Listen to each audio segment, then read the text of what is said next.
பயிற்சி 1.3 7th some 24 centimetre பக்க அளவுள்ள சதுர வடிவ துண்டிலிருந்து 4 மூலைகளிலும் சம அளவுள்ள சதுரங்களை படத்தில் உள்ளவாறு மேல்புறம் திறந்த ஒரு பெட்டி செய்யப்படுகிறது. அதாவது 24 சென்டிமீட்டர் சதுர அளவுனா 4 பக்கமும் நமக்கு 24 தானே இருக்கும்.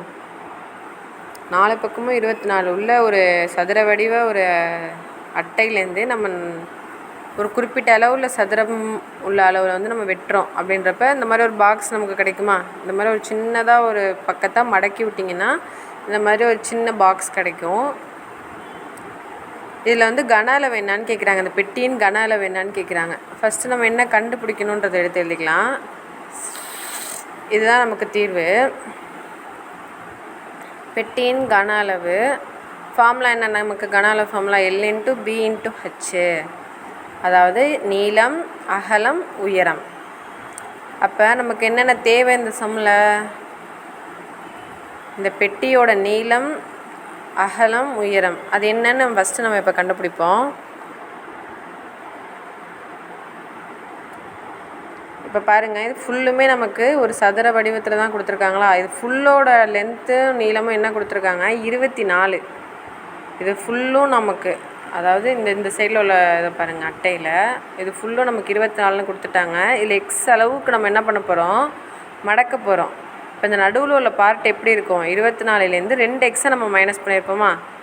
அப்போ 24 மைனஸ் 2x, 2 எக்ஸை வந்து மைனஸ் பண்ணனால 24 மைனஸ் 2x நம்ம எடுத்து எழுதிட்டோம். இது மடக்கினதுக்கப்புறம் என்னென்ன இருக்கும்? இது எக்ஸாக இருக்கும், இது எக்ஸாக இருக்கும். கீழே உள்ள பகுதி 24 மைனஸ் 2xஆக இருக்கும். இதுதான் நீளம். அப்போ 24 மைனஸ் 2x. அகலமும் நமக்கு சேம் தானே சதுரத்துக்கு, 24 மைனஸ் 2x. உயரம் என்னது? அந்த பாக்ஸோட உயரம் என்ன? எக்ஸு. எல்லா முனைக்கும் ஒரே அளவு தான் வரும். அந்த பாக்ஸோட உயரம் எக்ஸ் எடுத்து எழுதிட்டோமா? இப்போ பெட்டியின் கன அளவு இருக்குது பார்த்திங்களா, அந்த ஃபார்முலா, அதில் போய் நம்ம பிரதியிட போகிறோம். அப்போ எல்லோட வேல்யூ என்ன? நமக்கு 24 மைனஸ் 2x. நீளமும் அகலமும் நமக்கு ஒரே வேல்யூ தானே. அப்போ ரெண்டுமே ஒரே மாதிரி தான் இருக்கும். 24 மைனஸ் 2x எடுத்து எழுதிட்டு ஹச்சோட வேல்யூ எக்ஸு. இப்போ ரெண்டும் ஒரே மாதிரி இருந்தால் நம்ம எப்படி எழுதலாம்? ஹோல் ஸ்கொயர்னு எழுதிக்கலாமா? 24 minus 2x the whole square into அந்த எக்ஸ் அப்படியே போட்டுக்கோங்க. இப்போ இது a minus b the whole square ஃபார்மேட்டில் இருக்கா? இந்த ஃபார்முலா ரொம்ப முக்கியமான formula. a square minus 2ab plus b square. ஏக்கு பதிலாக நமக்கு என்ன வேல்யூ வரும்? 24 எடுத்து எழுதி வச்சுட்டு பண்ணிங்கன்னா கொஞ்சம் ஈஸியாக இருக்கும். பிக்கு பதிலாக 2x அப்படின்னு நீங்கள் பிரதியிட்றப்ப நமக்கு ஆன்சர் ஈஸியாக கிடச்சிரும். ஃபஸ்ட்டு a ஸ்கொயர்டா, ஏக்கு பதிலாக 24 த ஹோல் ஸ்கொயர் மைனஸ் 2, ஏக்கு பதிலாக 24, பிக்கு பதிலாக 2x ப்ளஸ் பிக்கு பதிலாக 2x த ஹோல் ஸ்கொயர். சைடில் பென்சிலால் இது நீங்கள் போடணும். 24 நீங்கள் 2 டைம்ஸ் மல்டிபிள் பண்ணிங்கன்னா என்ன கிடைக்கும்? 24 இன்ட்டு 24னா 576ன்னு கிடைக்கும். நார்மல் மல்டிப்ளிகேஷன் தான்.